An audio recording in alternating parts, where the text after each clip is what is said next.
Remue ménage. Remue ménage.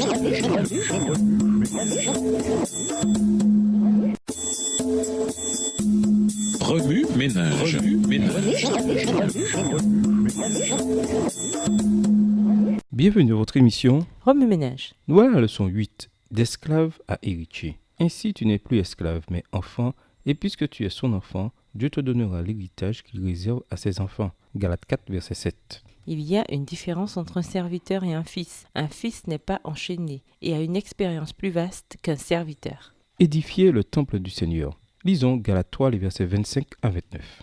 Galates 3, les versets 25 à 29. La foi étant venue, nous ne sommes plus sous ce pédagogue, car vous êtes tous fils de Dieu par la foi en Jésus-Christ. Vous tous qui avez été baptisés en Christ, vous avez revêtu Christ. Il n'y a plus ni juif ni grec, il n'y a plus ni esclave ni libre, il n'y a plus ni homme ni femme, car tous vous êtes un en Jésus-Christ. Et si vous êtes à Christ, vous êtes donc la postérité d'Abraham, héritier selon la promesse. C'est censé être difficile. Si ça ne l'était pas, tout le monde le ferait.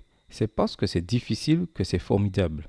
Aujourd'hui, en mon second jour d'exercice au gymnase de mon oncle, je vous assure que cette citation m'a drôlement servi de motivation. Hier, j'ai fait des exercices pour les jambes et aujourd'hui, j'ai une séance de biceps et de triceps. J'ai vraiment hâte de voir quelle autre partie de mon corps me fera mal demain.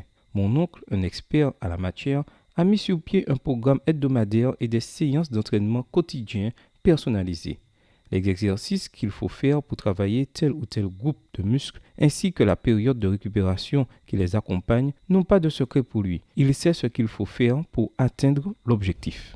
Notre texte d'aujourd'hui dit que nous sommes enfants de Dieu par notre foi en Jésus-Christ. En tant que fils et filles de Dieu, nous ne devons pas agir comme des esclaves. Mais pour nous comporter en tant qu'héritiers du Très-Haut, il nous faut d'abord connaître notre Père. Dieu n'est pas un Père absent, c'est plutôt nous, les enfants, qui nous éloignons de lui. Par ailleurs, j'ai découvert que la partie la plus difficile de ma journée, c'est celle qui précède mon moment de prière, et que la plus facile, c'est celle qui lui succède. J'ai 1000 choses à faire. Mais qu'est-ce que je suis béni quand je prends le temps de prier? Le temps de prier, nous ne l'avons que lorsque nous décidons de lui donner la priorité.